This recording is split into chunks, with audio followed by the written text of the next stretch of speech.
Just tap you on the bum and off you go. Yeah, off I went, yeah. About 5 metres behind the first goat, there was a second goat. Double headshot. Double headshot. Double headshot. Oh, wow. Yeah, they want to know about your secure storage, and yeah, it's very different to what I experienced when I went to the States, that's for sure. And I'm like, hello, goodbye, have fun. Here's a pistol. It's a small batch whiskey. Oh, I don't know.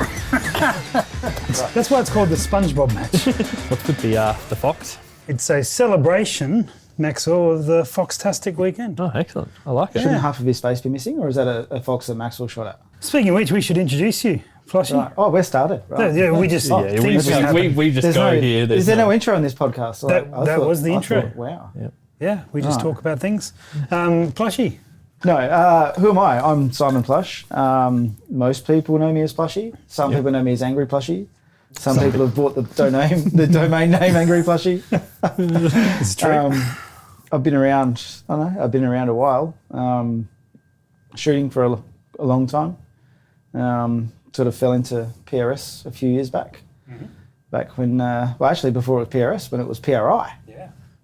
All those years ago. Back in the day, that was when was the second one? 2017. 2017 was the second one. Yeah, that was the one that I found out about. Gotcha. PRS/PRI. Went out and had a look, and then spend all of my money and all of my time. No, my wife. Hello, Beck. Yeah. Don't spend all of my money. A small portion of your. I spend an appropriate amount of money. Correct. On PRS. Yeah. Yeah. But absolutely. how much time?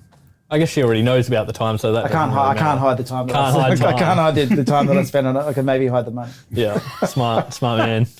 Yeah. Very good. She's worked out now that if you sell prizes, she keeps track of what I've said I'm spending the money on. So haven't you already used that for such and such? And you're like, nah, did not. No. Amazingly, according to her, you've got a lot of sponsors. Apparently, yeah. Yes. She said, and you win some prizes apparently. Apparently, too. yeah. There you go. Well, that was a brief and terrible rundown. It was, mate. But we hung out a lot on the old not the old version. The podcast is still running. The old versions. But perhaps what people knew us from. Coming over to here is the Impact Dynamics podcast, which you are still kicking on. That is the plan. That is the plan. Andy and I got booted off of the important podcast because we're not up to it anymore. So no, you're right. It's all on you now, Maxwell. We've already had Andy on here, so it was the quality. It really came down to quality of moustache. Right. And I think that Maxwell. I mean, it's hard to argue with this guy. Yeah. I've got a slightly frustrating and humorous story. Okay. So, is it about my moustache? No, it's about my beard. If we could not tell that one, that'd be great. I'll talk that one for later. That'll be for the. Do we still do the after the podcast? We can now. Yeah. No one will hear it or see it or anything. When we turn the live off and we tell everyone what really happens. No, my wife said to me, she's like, I don't like your beard anymore. I want you to cut it off. And it'd been annoying me a little bit because it was hot and itchy, and as they do. Yeah. And so I cut it short, and I walked out of the bathroom. She's like, "Put it back on." I was like, "That doesn't quite work on that, honey." I forgot how ugly you were without it. Yeah, basically, she's like, "I forgot what your face looked like without a beard. You need to put it back on." I'm like, "That's going to take me a while." So I'll work on it. 6 or so months, it might be back to usual. I'm trying. Since we literally only just got comfortable, Andy and I used to do so many intros to the old podcast. Is welcome to the Precision Shooting Podcast, and Rusty be like, it's been the Impact Dynamics podcast for like 2 years now, guys. And we're like, crap. And so we've just got used to it. So we're like, do we just go back to the old name because that's what we call it anyway? Perfect. Yeah. We just do what we do and just start talking about a fox and... Yeah, that's right. So, I don't know. I sort of started shooting PRS, and then I was stupid enough to put my hand up to be involved in running like PRS matches and stuff like that, and club matches and that sort of stuff. We've got a big club, but we claim we're the biggest PRS club in Australia, Precision Shooting SA, but we've got a lot of casual shooters. Yeah. There's like 370 members at the moment. So that is a very big club that Rusty pioneered and started back in 2016 or 2017. Probably started in 2016. 2018, I think it actually started shooting. Was it? Must be 2017. 2017 is when we actually started meeting about it to plan it. Yeah, kicked off. First shoot was 2018, I'm pretty sure. Big reason to why I'm sitting right here now. You loaned me a rifle and sent me off to shoot my first match there in 2019. Did I really? Yep, the Steel Slam. Oh, yeah, that's right. I didn't send you off. I met you there. Yeah, you met me there, but yeah. I was like, when do I just tap you on the bum and off you go? Yeah, off I went, up to the firing line and Nice. shot some rounds. Yeah. So. Good. So yeah, went from Still slam. I remember the still slam. So this is a match that we ran at the local one. yeah. Was this one you ran? I've done a few of them as well. You've Yeah. done. I remember one of them. I don't know if it was the first one that you shot. No, it would have been 2020. I remember seeing a photo of Plushy who had bought. This would have been March 2020, maybe end of February. Plushy had bought as major prize a full pack of toilet paper. And if you remember March 2020, that was a pretty precious prize. Well, it was the last time we had a State of Origin match as well with the Victorians. It was the first and last time. I'm pretty. Oh, was it? No, it wasn't the first. Truth get in the way of a good story. Yeah, first. Yeah. Yeah, well, they sit with South Australia and they haven't claimed it back. The trophy's in my office in there. Oh yeah, There you go. Still got the trophy. So yeah, Is that a challenge you are sending out there to any Victorians to try and come back and claim it now? I've got to think about how well they did last year before I set that challenge. They're starting to get good. Wait a couple of months and see. Well, the plan was we had a match and there was just a club just getting started over there, so we were going to host a match and they were going to host a match, and it was sort of like the scenario. I'm pretty sure it was like the Ashes. You got to win. Multiple. Well, this was two. No, Bledisloe Cup is what I'm thinking of. There's two matches and you got to win both to take the match. Yeah, Ty doesn't get it. Yeah, Ty doesn't get it. You got to win both to be able to take it back. And of course, the first one was at SA, so we shot it, and there was a five Victorians. No, there's more than that. It was a strong field. It was a strong field, Vic, but SA won it, and have retained the trophy ever since because then COVID happened and everything else fell apart. Because Dan Andrews said you cannot leave the state. In fact, you cannot leave your house for a significant period of time. So They literally locked the border behind them on the way home, I think. it would have been days after that. That was was that the first lockdown? Yeah, I reckon it was the first big lockdown. The kickoff. Yep, that's when you can still get toilet paper. That's right. Yeah, that's right. And then and then the second lockdown was on the way to Buchan. Was that the following year? And we got brave and thought we could run a match. Last year was the second lockdown. That was probably like the 17th for Victoria. The major one where they wanted to leave their house forever. Yeah. Yeah, well, we thought everything was sort of calming down and then it escalated very fast. Yeah. Got back up there. So no, on a more positive news. Not coronavirus related, because we're obviously a very seasonal podcast. The Foxtastic Weekend, Maxwell. Yes. You just had this run. We've just run it. Last week, so by the time of this episode, it would have been a couple of weeks ago, but time of recording this. It was just the weekend B. Weekend 4 days ago. Yeah, very successful. We ended up with 84 competitors in it. And your goal was 80. Goal was 80. So nice. Smashed. Finally above average. Yeah. Finally got there. It's taken some growing, but we made it. Well done, mate. Congratulations. Thank you very much. And you've got some stats I to do share. have some stats, actually. Now, we did the presentations here on Tuesday night. We did, and I didn't have this prepared because I had only just spoken to Dan, our ecologist, that day. But I have some numbers. So you're about to share some numbers with us. And I am. you're going to tell us like how they came about and like what this... So these are like impacts on the environment. Impacts on the environment from the foxes shot. Okay. So we haven't accounted for cats, pigs, deer, or rabbits or anything like that. This is only for the foxes. How many foxes are shot? Or have you got 385 foxes for the weekend from the 84 people, which is a pretty solid effort over the weekend. 3 foxes a person? No, 4 foxes a person. Well, first place shot 50 foxes. Oh, right. So okay, they made up for two foxes a person. Right. They made up for a few people. Yeah. Wow, but yeah. That was impressive. So the impacts of a single fox per year from multiple peer review sources is 53 reptiles, 66 birds, 62 mammals, including possums, gliders, macropods, and quolls, etc., and livestock 23. That's 200 animals per fox. Yep. And there's how many foxes? 385. Wow. That's like 70 something. You got 75,000. I've got numbers. Oh, sorry. Let him do the maths. 75,000. Doing maths there, yeah. So we're looking at total save just from this one weekend, 20,400 reptiles, 25,000 birds, 23,800 native animals, possums, gliders, macropods, and quolls, etc., and 8,800 livestock of general birds, sheep, that sort of thing. And that's all from, multiple peer review sources. So That's, absolutely so that's incredible. The impact that a competition like that has of Yeah. people going out and that Well, Fox not would have- just the competition, but people fox shooting in general. claim the credit. I'm Maxwell. going to claim the credit, Yeah. but yes, I motivated all those people to go out and do that. But Spot on. it should motivate people to go out more in the year and make that impact themselves. That's nearly $1 million worth of livestock saved. If you assume they're mostly lambs, I would assume. Yeah, you would assume. Mostly yeah. lambs, so $150 a head. Yep. It's nearly $1 million worth of livestock saved. There one is weekend. huge. Well done, buddy. Thank you. Yeah. Matt. Good. Thank you. Good Honestly, work. is that from a numbers point of view? Is that the best numbers you've had? And it's not as people you've had. Yes, best numbers of fox. Yes, last year we had foxes and cats combined was 205, Oh wow! Oh, all right. So and this year we're at significant- 402 cats and foxes. Significant jump. Yeah, so Yeah, huge jump in numbers. Wow. Okay. Yeah, I so would assume a cat's responsible for a lot more death than a fox. a lot more native animal death Yeah. than a fox. Less livestock, but probably. less livestock Yeah. and that sort of impact. But yeah, they're more devastating to birds and reptiles than the larger mammals, but they still will take down larger animals. Good work. So yeah, no, pretty happy with how the weekend went and Yeah. the okay. live feed, and thank you to The live stream sponsoring here. it Well, and no, scoped you out. say thank you, but you brought a bottle of booze along, and I did.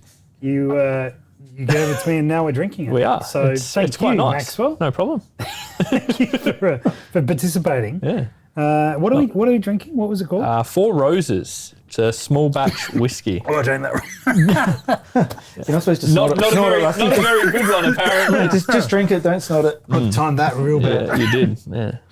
So the cheapest bottle I could find. I can tell. Right. What's your go-to fox gun? Myself, Yeah. shooting from my car. I like my 223 Ackley. Shooting from someone else's car? Probably my 223 Ackley. Okay, good. If I don't have to walk very far, my 223 Ackley. If I have to walk somewhere, it's probably my 223 Ackley, but I regret it as soon as I start carrying it. It weighs 7.5 kilos. Right. Is there any guns that you also use to shoot? Do you have any more guns? I do have more guns, Okay. but Do you use them for foxes? yeah, my 17 HMR is probably my most used fox gun. Okay. Yeah. Right. I shoot a lot of smaller properties, sort of 30 to 90 acres, so the 17 HMR makes perfect sense for that. Sure. I use a 300 Win Mag. It's fun. Yeah. Of course. It's got a little bit of It's fun on anything. It's got a little bit of reputation. including 2 goats. Yeah, which usually that wasn't with. I run lightweight 110 grain VMAXs. Oh, yeah, right. They, Yeah, run- they yeah. run Come it out screaming. 3850 Yeah. is Oof. it's the velocity they run. You Yes. don't have to worry about drop over 300 meters. What you see is what you get. It's a lot of fun, but it's not for a 20-acre property. I can give you the No, hot tip. yeah, no, I very much doubt it. Yeah, and then if you put something heavier through it, 2 for 1 bonus goats. Bonus goats, yes.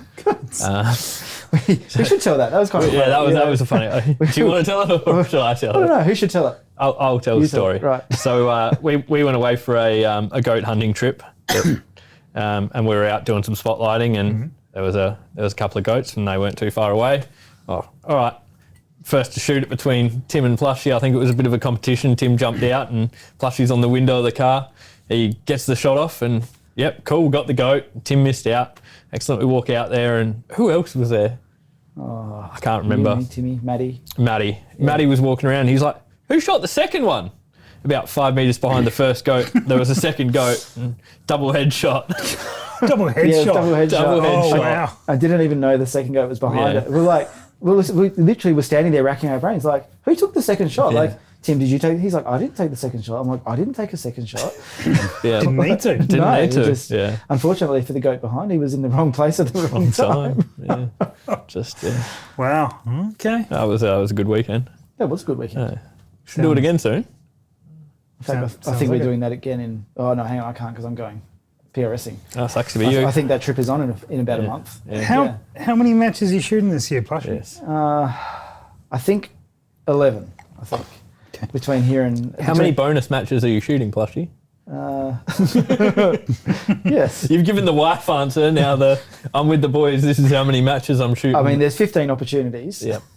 Gotcha. No, I'm going to shoot the Australian series and the New Zealand PRS series. Those guys have got it up and going. Excellent. Sort of last year. Yeah, Sort of was we their spoke first good year. to Andy about that, and he said some offensive things. So I would really travel. I would travel by yourself if I was you. Oh, great, because we were planning on travelling together for all of the matches. I would change that after the last podcast we did with him. But anyway, Right, well, you can't really hang too much on the Kiwi. That guy is burning it down in the States at the moment. Yes. Yeah. This is true. Mr. Colley picked up his a second shot. First match he went in America this year. Yeah, got second clean the second day. And then his second match he picked up the win. Wow. I think that's the first international 2-day match. So I read this. So this is a guy from New Zealand shooting PRS matches in the US where they're obviously very dominant in that sport. And he won as an international. And I saw their post was one of very few international shooters to have won a PRS Pro Series match. Yeah. And I don't remember who else. I can't has pick done another it. one. Yeah, I wouldn't say with 100% confidence that he's the first, but I can't. I could say it and just be wrong. Yeah, well, I mean, with confidence, he's the first. Yeah, that's right. Just fact check me if you can. Yeah, and if he's not, Well, we're big on fact checking around we're here. wrong. We're wrong. So that's pretty cool. Yeah, I went to the States last year and shot Didn't World win a Championships. Did not win a match. No, I did not perform to my potential. How was it compared to the matches we shoot here? Because obviously they can do a lot more. Oh, they shoot off of like mountains. Yeah. Yeah. So, like when you put your bipod down, you have to think about like what height the legs are at because it might not be the right angle. Like we don't do that here. Yep. You just shoot on square ranges. You put your bipod down, leave it the same height all day. Interesting. For the No, it weekend. was. Do you think it'll be similar in New Zealand? Absolutely, yeah. Yep. That's absolutely my intention. So next year, all going well, I want to go to the States over there and basically do the same thing that Colley's doing now: is shoot 3 or 4 matches, get ranked, hopefully qualify for the finale, and then shoot back for the finale. Yeah, cool. And have the crack over there. Nice. So that's my goal. So you haven't shot New Zealand at all yet? No, Okay. I've never even been to New Zealand yet. Right. So I thought I'd go there for the first time for snowboarding, not shooting. Yet here I am, going to be there in winter doing shooting and not snowboarding. Because snowboarding was a big thing for you back in the day, wasn't it? It was, yeah. Heaps travelling in Australia and Japan and stuff like that doing snowboarding. Which is You competed? no, shit, no, I was not that good. Oh, okay. I was a weekend hack at best.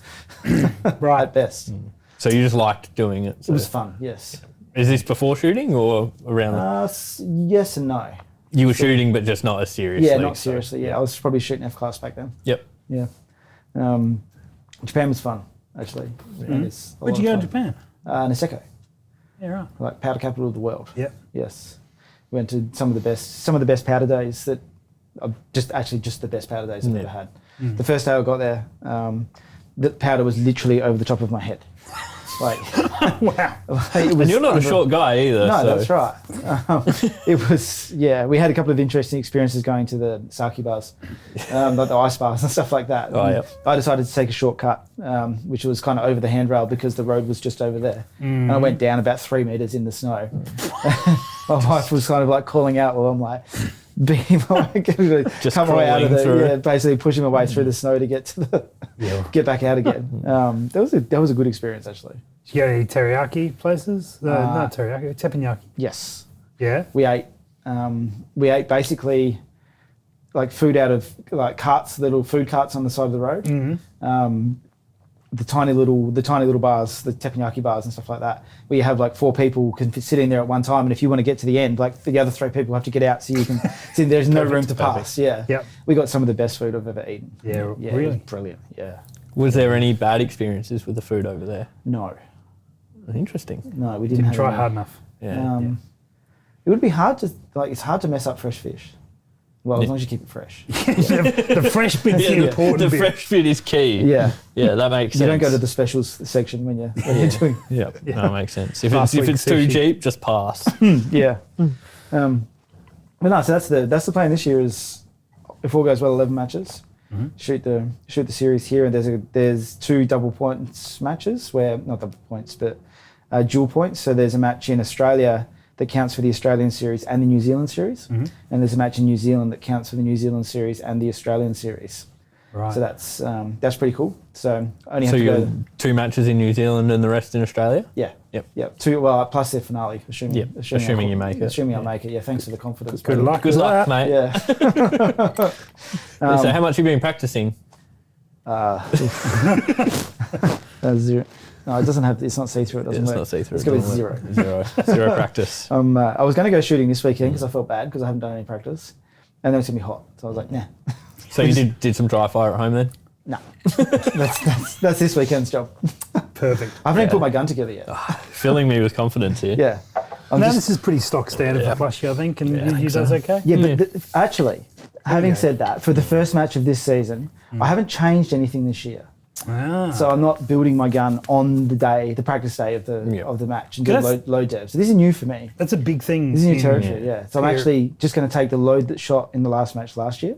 I'm going to reload it, and it's just going to shoot. It's going to be weird. That's a pretty big thing actually in PRS. There's a lot of the advice given is don't try something new in a match. Like do it in a practice session or do it at a club match or something on those lines. Absolutely, Like you should rock up to the top level competition with everything sort of squared away as best you can, and then and Completely. that's the advice given.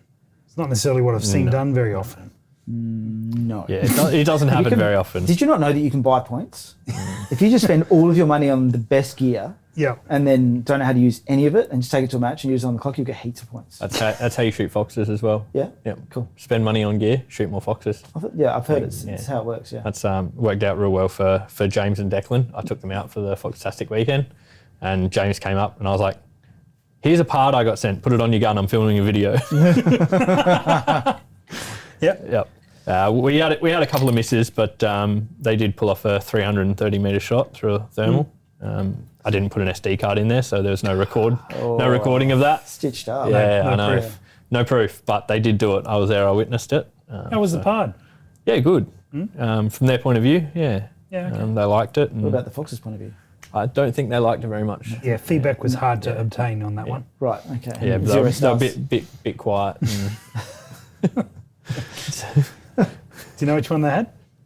Pantera 640, the new LRF one. Yeah, cool. Yeah. Nice. So yeah, I'm hopefully get it on one of my guns in the next couple of days, and You spend some time with it. yeah, spend some time with it, and yeah, waiting on that Chimera still. I've had some trouble with SAPOL.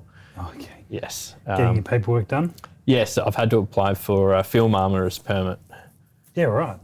so that I can take loans from dealers, Yeah, okay. because they're changing the rules in SA to where dealers can't loan out rifles now. Right.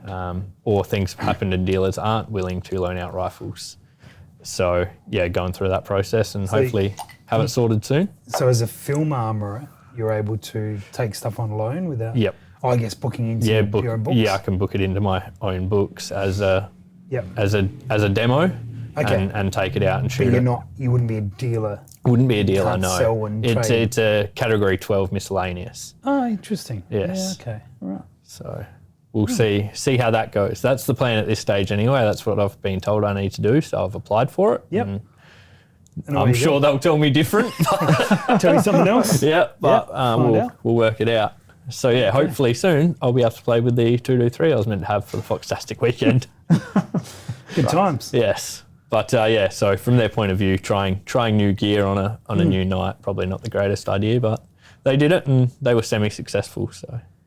So what do you call it? We've been wondering about this for a while. So now that we don't go to spotlight anymore, we go out and use a thermal. What do you do on a Friday night when you're going out not spotlighting? Like, what do you call it? Spotlighting. Spotlighting. Yeah.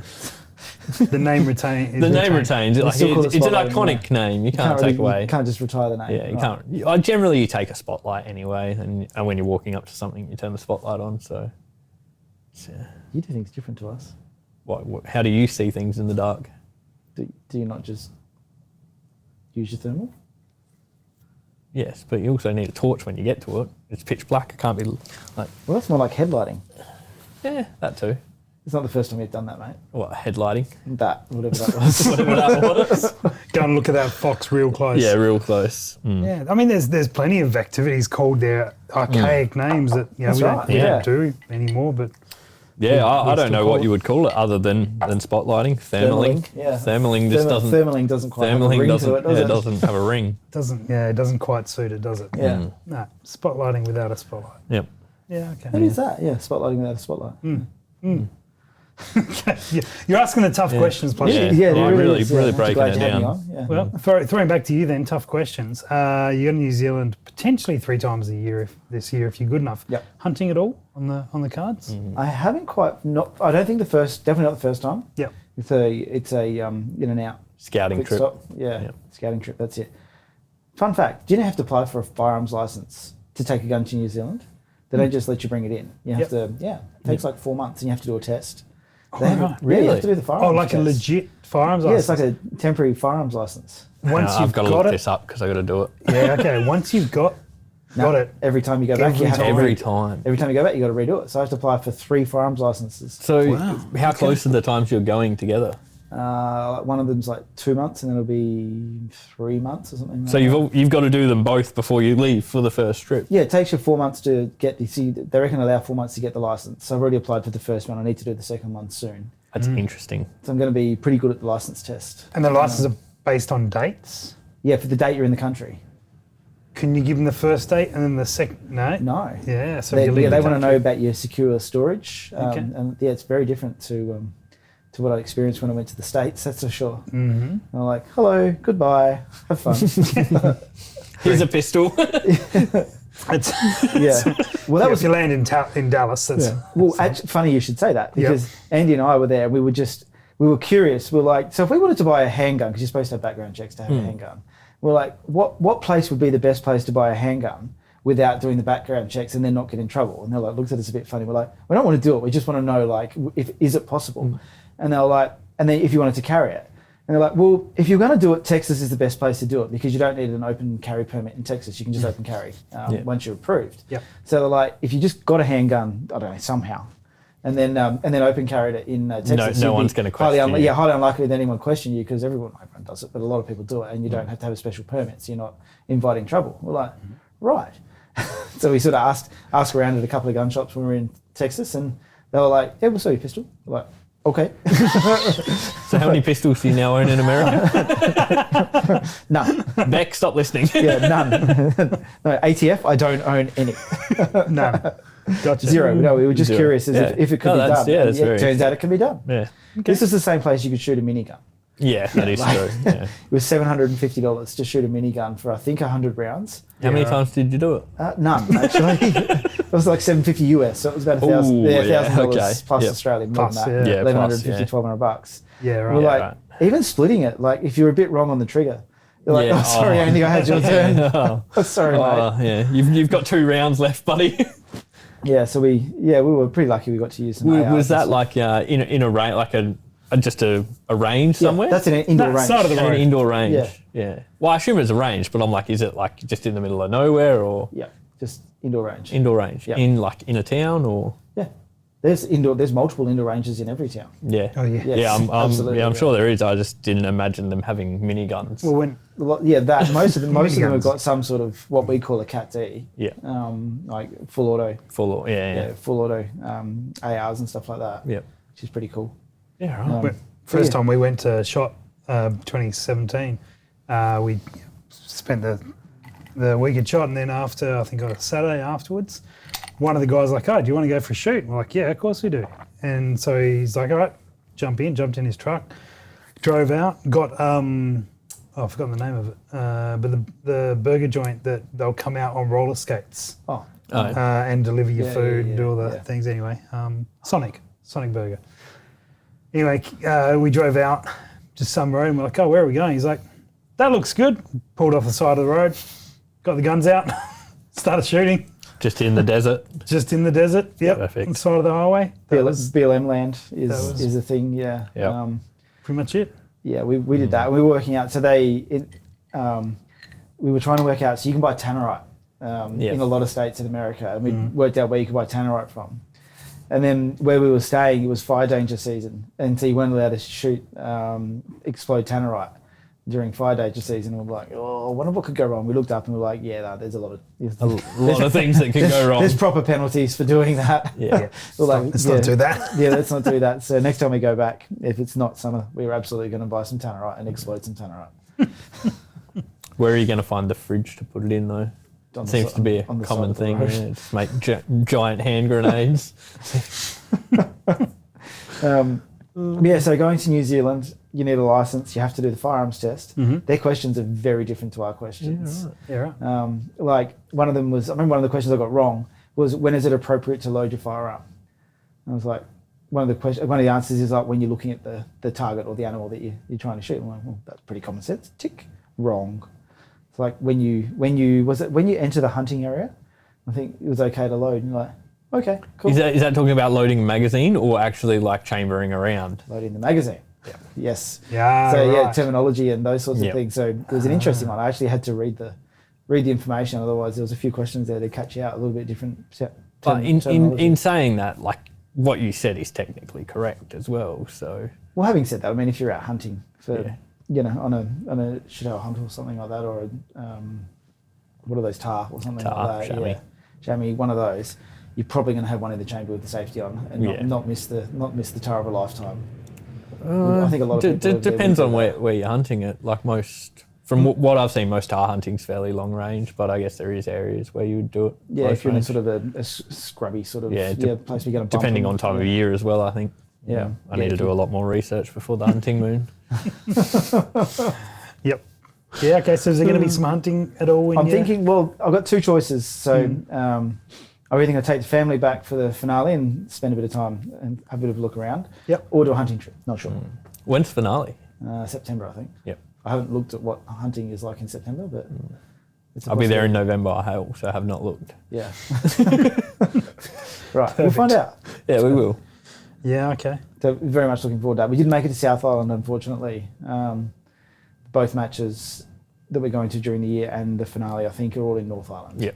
So South Island would be, I'm sure North Island's going to be fantastic as well, but South Island is a very interesting place, I think. That's where I'm heading. Yeah. 2 weeks on the South Island, I think. But we'll have a camper van as well, so we might jump on the ferry and go to North Island for a couple of days. I mean, it's basically the size of Tasmania, right? Drive across it in 3 hours. Yeah, exactly.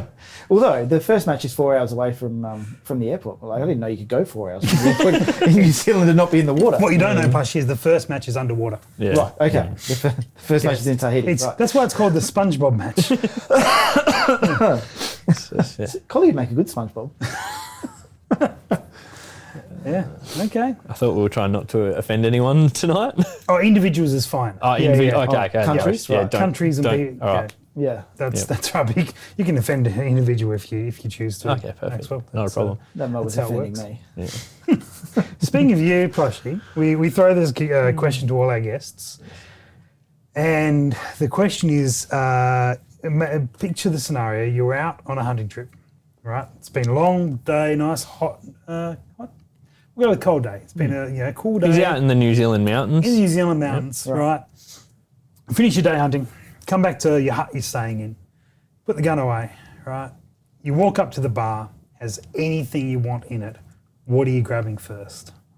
Anything I want. Any beverage related thing. Yeah, I should clarify. It's a bar and it's drinks and stuff. Yeah. Right. Just to clarify that, because I know where your head was going, and I'm not joining you. That's a tough one. There'd be some good. I don't know. I drink a lot of gin. Smart man. Which is good. There's some really nice gins, but if you gave me anything, it'd have to be a good Scotch or a. A particular what Scotch? Or I think narrow it down for us. I've got, and it's almost run out. And by the time it probably will have run out by then. I've got a 30-year-old bottle of Canadian Club. Ooh, wow. Which was a special release, that was probably 15 years ago. So it's probably a 45-year-old Canadian Club, actually. And it's nearly out.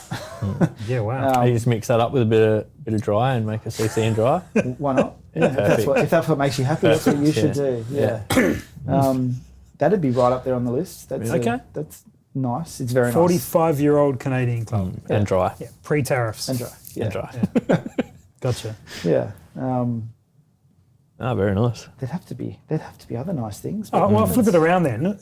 Let's say it was a hot day. It was out, north of Adelaide, up somewhere in the Flinders Ranges. We're out on the goat trip. Yeah, out on the goat trip. It's been a sweaty day. You're getting back to camp. Guns away. Everything's done. You walk up to the bar. What are you getting on a warm day? On a warm day. 45-year-old Canadian Club. Why not? And dry. Because we That's a found good the one. answer does vary Yeah. between these two. I'd probably go more of a refreshing. I'd probably tip towards a beer than a scotch. And a but- beer? What beer are we choosing, Plushy? Oh, there's some good ones out there. So Pirate Life is not Pirate Life, sorry. Just- Pirate Life is up there, but Okay. Prancing Pony is Oh, yeah. one of my locals. They make some good like orange hop and summer ales and stuff like that are they're still pretty decent alcohol content, but a bit more summery and a bit more fruity. Yeah. Okay. They're not bad. They're a bit refreshing, but if you have 3 of them, you'll know about it. Is orange hop because you're a ginger? Is that why? They made it specifically for you. Is didn't it they? actually named after you? Cannibalism, yeah. They walked in one night.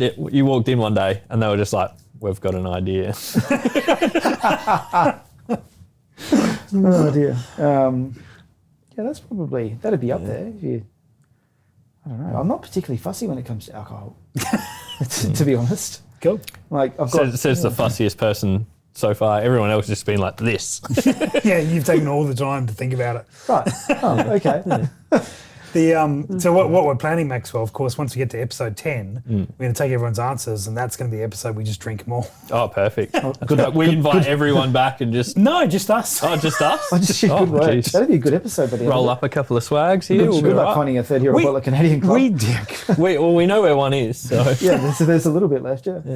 We years ago on what was the Precision Shooting podcast, we used to have a Patreon, and we got sent a book from a Canadian guy, a Canadian shooter, and he sent it over to us for us to have a look at. We read it; it was great. It was a really good book, and I we were remember able to that actually episode. talk about on it. Yes. But then behind the Patreon paywall, we decided to do a special episode for our listeners where we would read the book and have a beverage as we went along.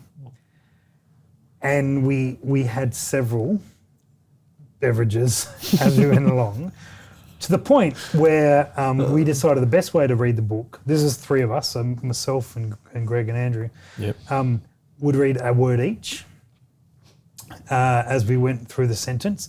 Not a great way for an audiobook. Is a horrible option. Yeah.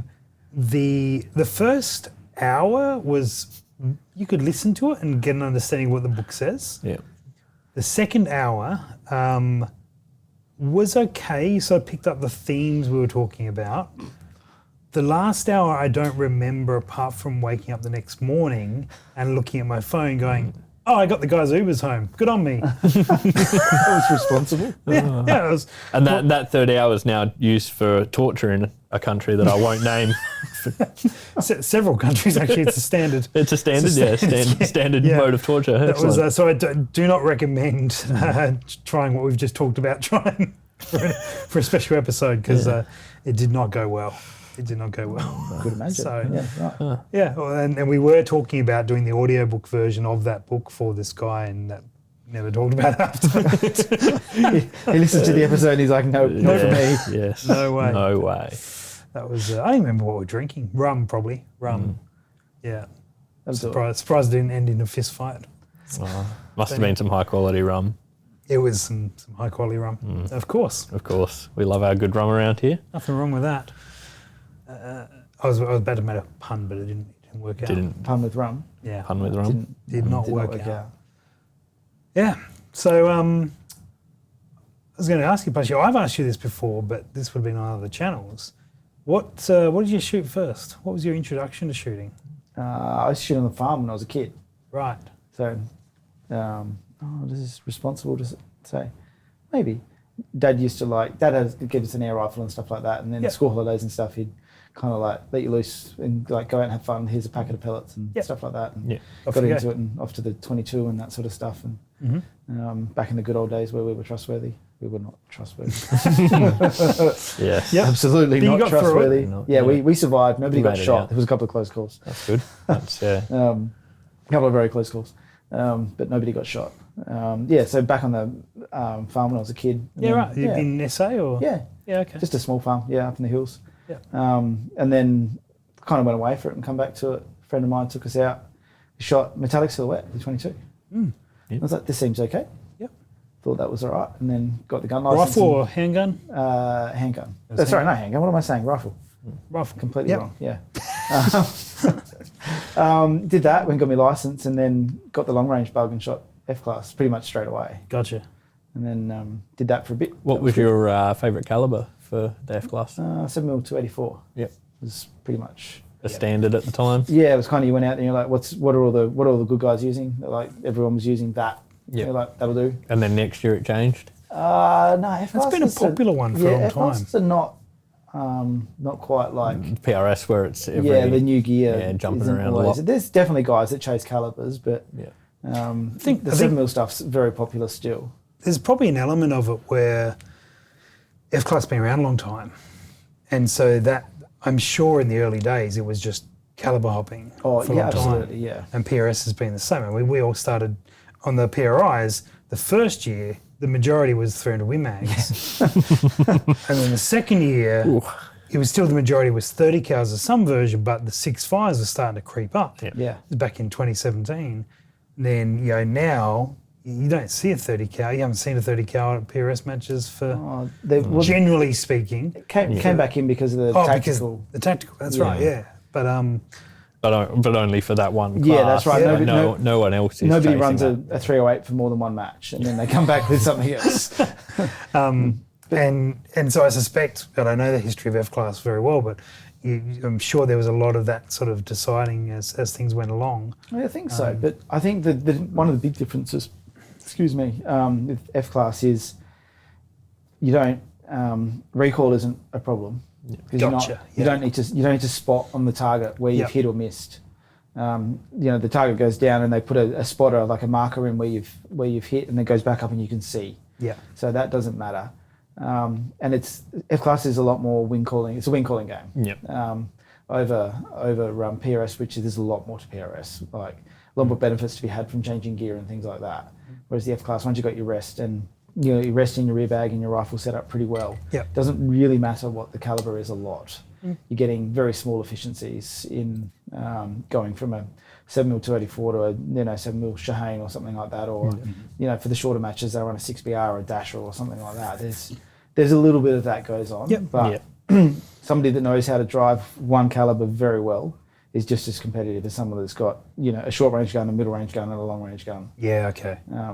Because if they're good at win calling, you're competitive. Whereas PRS, the rifle has to balance, has to track well. You have to be able to see where you're hitting or see where you're missing on the target. There's a lot more factors. Well, the evolution of PRS in Australia in the last 3 years is unbelievable. So before we were more generous targets, and if you kept it on the target, you'd be like, I think the target flicked right a little bit, so I probably hit it on the right edge. You're like, I might just put a little bit more or less wind or something like that. Now, if you can't tell where on the plate and see the splash of your bullet on the plate, you can't keep up with the top guys. Like you have to be able to tell where you're hitting on the plate. They're making 0.5 mil adjustments every shot. Not I was on the plate. Oh, 0.4 correction because I'm off the plate now. That you're not going to do well if that's how you're shooting. Yeah, it's a huge difference. So that's just the skill set, isn't it? Like the skills have just gone through the roof. I think that's one of the things I find really interesting about PRS is that a lot of sports, it comes down to who puts the most time in practice and developing their skill set and stuff will do well. At PRS, there's an element of that, and you have to put in the time. But there's also heavily based on your experience and what you've seen before and the conditions you've shot in before and the types of matches you've shot. Yeah. So you, as a very experienced shooter, don't necessarily need to put in anywhere near as much practice to stay on top of your game as what you do when you're learning and you're coming up. Yeah, you sort of watch the evolution in Australia, even in the US to a certain extent. No, not to a certain extent, absolutely. The guys who've been doing it for a long time are still those top guys are still at the top. Yeah. There's new guys that absolutely join the guys at the top. Every year there's people that put in the work and really step up their game. But those top guys have always seemed to have the ability to lift with the crowd. And the guys that put in the work and still stay up there very well. The experience seems to matter for a lot. Yeah, interesting. Is that how you've managed to stay at the top?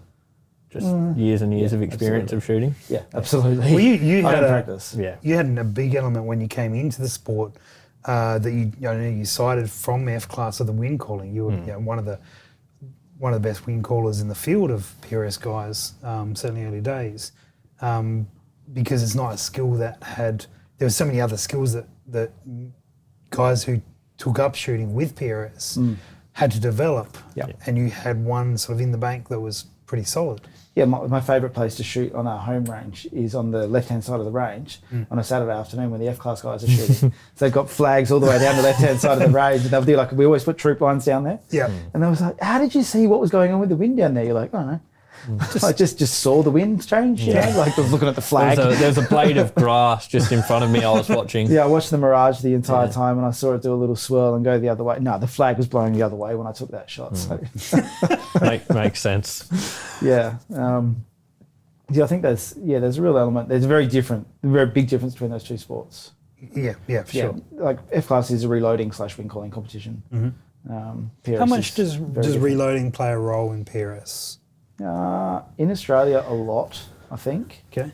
I mean, same in the US, but one of the things that we've migrated towards in Australia is because we shoot on square ranges that are mostly 500 metres and in, it's very hard to set challenging courses of fire with generous targets. Yeah. So we've trended towards running quite small targets. Shrinking targets. Yeah, because we don't have the complexity of distance and the switchy winds and stuff like that, and the terrain features and that with the square ranges.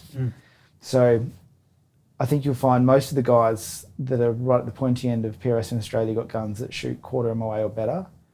You can be competitive with half MOA in Australia, absolutely, but you're giving up a few points on some of the real small stuff. Gotcha. With a few more, there's a few more ranges I know that are reaching out to longer distances now, 800 sort of plus. Are you expecting to see a change in the top guys to where people from those areas that have those longer distances normally are going to do better than the people who have only shot at 500 metres, or do you think that absolutely. So those few hundred metres will make a critical difference? Yeah, Nyoka last year was our first probably proper long range match. Was it 1,000 metres? Yeah, targets out to 1,000. Yep. And it was interesting to watch people are good shooters, and you watch them at distance, and they just went like a linear wind increase out, like from 1 to 600 meters. The wind holds are pretty linear, but as you get past 600 meters, they're exponential. You need to add a lot more wind. Yep. You just watch them adding another tenth and another tenth, and they're missing, and you're like, no, that's not how it works. Yep. So you really got to see people that are good shooters got exposed. Yep. That they'd never competed at those distances. Yep. So it was quite eye-opening to see. You could tell straight away the guys that had shot at distance before, versus the guys that were a bit new to it, and I'm expecting when we go back there this year, the field will close right up. Yep. Yeah, interesting. So Plushy, I've got a question for you then. If PRS wasn't your main thing you do from a shooting point of view, is there any other disciplines you would find that pique your interest at the moment? Shooting? That's a good question. Same question for you, actually, Maxwell. I know hunting's your main thing. Yep. You've dabbled with sort of PRS world a little bit. But is there anything out there that you're like, this would be interesting to see? I've always been interested in IPSC. Yeah. I think that'd be, I don't do much close range shooting at all. So I think that would be something fun to dabble in. Yep. Says the guy with an air rifle that shoots in warehouses. It's not really. I guess so, yeah. That's close range shooting, yes, but not what I like a lot of high volume shoot. That doesn't count too. I shot pigeons in the I night, 250 the other night actually. Okay. We didn't talk about that on the last podcast. So okay. Yeah. 250 shots or 250 pigeons? 250 pigeons. Right, okay. That's probably about 300 shots. Some of them take doubles. And a fox. And a fox? Yeah. It's quite up in the warehouse rafters? He was trying to get my pigeons, so yeah.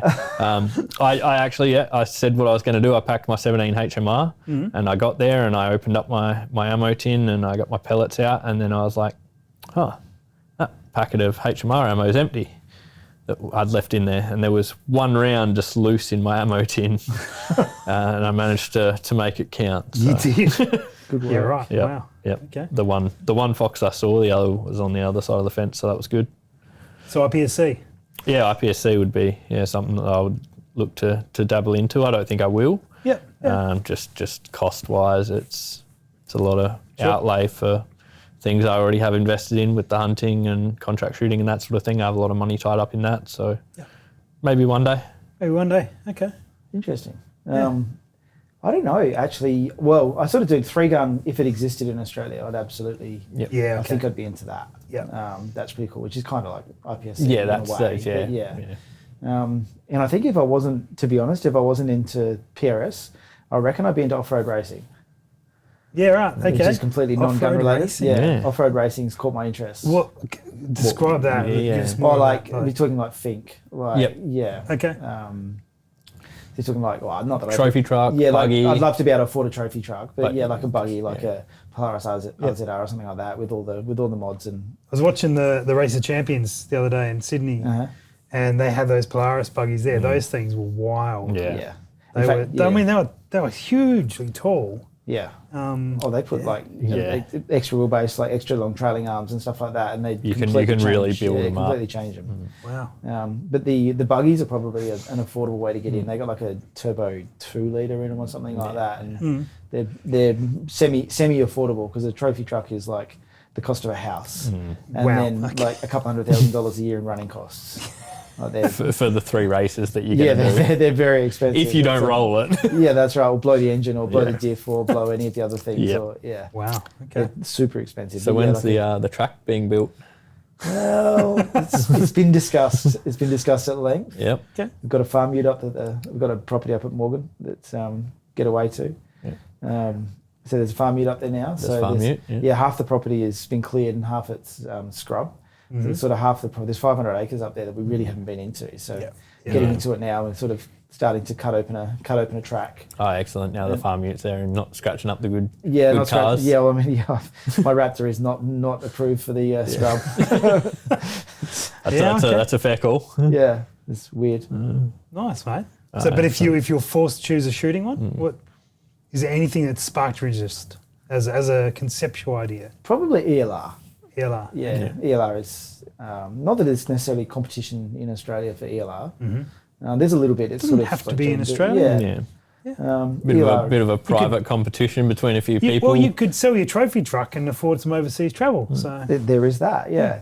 Actually, my favourite thing to do is to go and shoot with the guys who got ELR rigs that I don't have, and I just shoot my normal guns, and quite often get on steel before they do. That is super fun. most fun thing ever. 2-3 at a mile is quite entertaining. Well, yeah, we did that when our goat hunting trip. Yeah. And the guys pulled out the big rigs as 338 laps and 300 normas, and I don't know if there was anything bigger than that. No, I don't think so. But And they got targets at a mile, and they're just sending shots everywhere. Where's that going? Where's that going? And I just dropped my 223 Ackley in front of Maxwell and was like, "Here you go, mate. Here's the data." And while you didn't quite land because it was very switchy, we were literally like just peppering like either side of the target, and it was just drawing circles around the target and couldn't get on it. Meanwhile, the guys with the big guns are like, "Where did that go? Does anyone know where that went?" And then did it's anyone see my shot? And you just see these tiny little splashes right next to the target. I'm like, just hit it. yeah, that was that was quite comical. ELR. Up at a place up at Morgan, there's a fairly small, like a 50% torso target out at 800 meters, and there was a lot of rounds sent at that with some quite big guns. And you rock up with your 2-3 Ackley shooting 88 graders, and you're like, "Oh yeah, wind looks good." Bang, impact, move on, back to training. And the guys are like, "What are you doing? How did you do that? I can't hit that." Amazing what can happen if you can shoot. Yeah, that's right. Okay, very good. Back to air rifles. Have you looked into them anymore? I'm pretty sure I'm going to go an FX Impact. Yep. I think in Yeah, definitely. in talking with a number of people, there are options, and there's quite this number of air rifle options. There but are so many. Yeah, it's something that is versatile, can be sort of used for any application and be good enough with anything, and also the ability to sort of set it up to be able to shoot really tight groups. Yep. And customize as well. Yeah. And be Yeah, versatile there's with a lot of gear out there for them. I run a bit of Sabre tactical stuff on mine. it. Okay. Got the Arca rail and stuff like that on there for mounting on the tripod, and seems like pretty good gear. So those ones can run 17 cal to 35, is it? Yep, I believe so. Yeah. Which is with the switch barrel and stuff set up that they've got. That's pretty. 35 cal slug's got a bit of bit of oomph to it. bit of wolf behind Yeah, it. we were actually talking about the 30 cal one just the other day, and even like 50 grain pellets at nearly 900 Yeah. feet per second. It's got some energy behind It's it. about the same as a 22 with a 40 grainer, give or Yeah. take. Yeah, Yeah, right. You're up Yeah. there. Yeah, solid. Yep. So yeah, one of those. I think in probably 22. 22. Yeah. You reckon? 22 or 25 Yeah. Okay, would probably be my choices. 22 probably. I think. Is there more pellet options in 22 than 25? There used to be back when I dealt with them a bit. I only run one pellet. Okay, I guess that's all you need, isn't it? Yeah. Yeah. So yeah, JSB Hades, Mhm. and I have thousands upon thousands of them stacked away because And one 7mm HMR round. yeah, one yeah, exactly. All you That's- need. That's all I needed. Could have been worse. Could have been rolling around the glove box. Yeah. Those pesky little guys get you in trouble. Oh yeah. No, safely locked away in the box. That's the way to do it. Yep. Yeah. Okay. I think if I was gonna get into another discipline of shooting, I'd probably go shotgun. Yep. I think it's actually what skeet or Skeet. I enjoyed Skeet the most, but Yeah. probably the one that I didn't really do much was I don't even remember what it's called, like field and game Field, sort of yeah. style. Yep. But because that was the type of shooting that because I shot when I was young, but the one that got me back into it when I was about 21 really set me down this path that has now ended up here was shotgun. Yep. And I was really keen on it. So I think I'd like to give that a crack at some point. Yeah, nice. Yeah. Yeah, shotgun is good fun. There's a club just down the road from me that shoots Yeah, right. one Sunday a month, and I always hear it, and I'm like, I should have signed up and gone. It's literally 5 minutes down the road, and I never think to. Oh, we should get out there one day. We should, yeah, we'll definitely do it. Yeah. I know some people who shoot out there, so I'm sure we okay. can set it up. Was it Skeet or is it down the No, line, or- field shoot, yeah. Nice. Yep. Brilliant. Yeah, I've been out and checked it out once, and it looks like a lot of fun. Yeah. Heaps of options for different targets, and Yeah, nice. rabbits rolling along the ground, and Yeah. Hang on, real all ones or sorts. fake ones? Probably both in that area. I saw a rabbit run across my driveway this morning. Right. Yes. Yeah, I reckon I put a grand total of about 20 shots through a shotgun in my life. Really? I've never spent any time. Really? Yeah. Interesting. Okay. Never spent any time behind a shotgun. I remember firing Let's shotgun. take him with us. He'll make us look better. Well, You'll probably end up being real good at it. remember when you had your match at the club and you had the thrower there? Yeah. Yeah, I got all of them. Yeah. Yes. Still So one of did 90% of everyone else. my, still one of my pretty favourite close and slow, stages. right? Yeah. It's straight away target. Still one of my favourite stages we've run at a private comp was target. We had a target at 400 metres, target at 800 metres, and a clay thrower. And you would start off. You had to make a valid attempt at shooting the clay. Didn't have to hit it. The clays weren't worth any points because it's a rifle competition. Yep. But the clay would throw up, and you'd have to pull the gun up and take a shot at the clay, right? And if you sort of half-assed it, you get called back to retry it. And then you would jump down and you would go prone, and you either, I think back in the day we could do this, 400 metres was worth 1 point, 800 was worth 2 points. And you would fire maybe a couple of rounds, I forget the details, and then get back up and shoot the shotgun again, and then jump back down. That's one of my favourite ones to see. Luke McKinney, who is one of the directors of PRS now, got every rifle target and every shotgun target because he'd come from a shotgunning background Interesting. as well. He probably shot the shotgun targets with his rifle. But Perfect. I have done that. We had a big backdrop on someone's property that big valley. You could throw it, and you were aiming down into the base of a hill Yep. with these clays going effectively downhill. And I actually were out with Aussie from Aussie Reviews. oh yeah, Oh, yeah. And we'd set this clay thrower up in this weird way, and they were off there shooting rifles. And I have a crack, and I don't remember who I was with, but I was with Stewie actually, who is one of the guys originally involved in the Southern Shooters. Sorry, just thinking about the video. Yeah, Southern Shooters the back in the day on the YouTube channel. If you go back to the first video on this channel, it would have been him. But he pulled the rifle up and he said, I'll send one out, little 22, and shot and hit the clay. We both looked at each other. I'm like, well, no one's ever going to believe that. don't ever do that again because Yeah. I'll never repeat that. And I'm like, oh, I'll have another crack. So I told the guys, they all come wandering over. I'm like, I can try, but I'm then pulled up, bang, hit it. I'm like, right. Competition's on. All right. Third time's a charm. Pulled it the third time. Went bang. I'm like, all right, I'm done. I'm out. That's it. 3 in a row. Yeah, with the 20, and this wasn't like rat shot because we used to do that as well. Yeah. But, that's a story for another day. But that was quite fun. But of course, it was throwing the clay in a way where it would plateau, because it was sort of going downhill. It would plateau for quite a while. Yeah. And just give it a little bit of lead. And you'd sort of give it. Yeah, actually, you'd almost aim like just under it. Yep. Because it was so flat for quite a while, and then it would drop down. Perfect. It was It was great fun. I was just thinking, my favourite stage, back to the PRI days, it was a little bit rough back then, not quite how it is now. There was one stage, I think we've talked about this before, where... Not on this podcast. Not on this podcast, I have not. Where the stage was... I know where this is going. You had a target in your hand, and there was a star picket at 100 metres, 200, 300, 400, 500 metres. Yeah. And you had to run the target out. Oh, I've heard about and this one. You had the timer, you had to run the target out. And if you ran it out to 100 metres, you got 1 shot. Yep. And then if you ran it out to 200 metres, you got 2 shots, and so on. You had to, the time, I can't remember, it was like 5 minutes or something like that. 4.5 minutes. And you had to run out there. And then you'd watch people do it, and they're like, right, the first person's like, all right, I'm going to do 200 metres. And they jogged out there, put it on, jogged back, and then got 2 shots or something like that. Yep. And then the next person would be like, I got this. I reckon I can do 300 or 400 metres. And they run out to 300 metres. They get 3/4 of the way back, 4.5 minutes, done. No shots or something. And then someone would be brave, and then someone ran out to 500 metres. No one went to 5. And then did they know to get back from 5? 400 was the furthest. Someone ran out to 400, got back, and then but the kicker was, if you missed a shot, I believe you got 0, didn't you? No.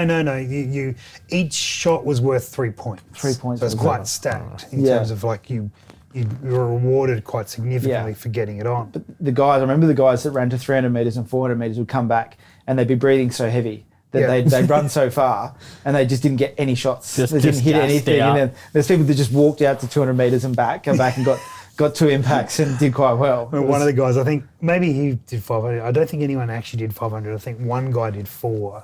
But anyway, ran out to 400, came back and made it, and actually had plenty of time to take the shot, right? So the gun's there with the safety chamber indicator in it, and so it's pretty much it's all locked down. You run out, you come back, and once you've passed the firing line, then everything sort of opens up again. He got back behind the gun and could not get his breath back to actually take a shot, and then timed out. Yep. And then threw up. The throwing up just tops it off, doesn't it? And there was asthma attacks. There was all sorts. Some of these guys were real fit. Yeah. But the ground they were running on was sand. Yes. The first 150, 200 metres was downhill sand. Yeah. Which meant on the way back it was uphill sand. So it was particularly hard work on the way back. Right. Well, Plushy. Yeah. Thank you for dropping in. Thanks for having me. Thanks for joining us. People can find you on the Impact Dynamics podcast. They can. Yeah. Episode coming soon. Coming shortly. Yeah. Well, you would have just finished PRS match, so I guess we get to listen to the wrap up of that. That's right. Just got to do some editing, and off we go. Just learn how to do some editing, or do some editing. Just a bit of column A, a bit from column B.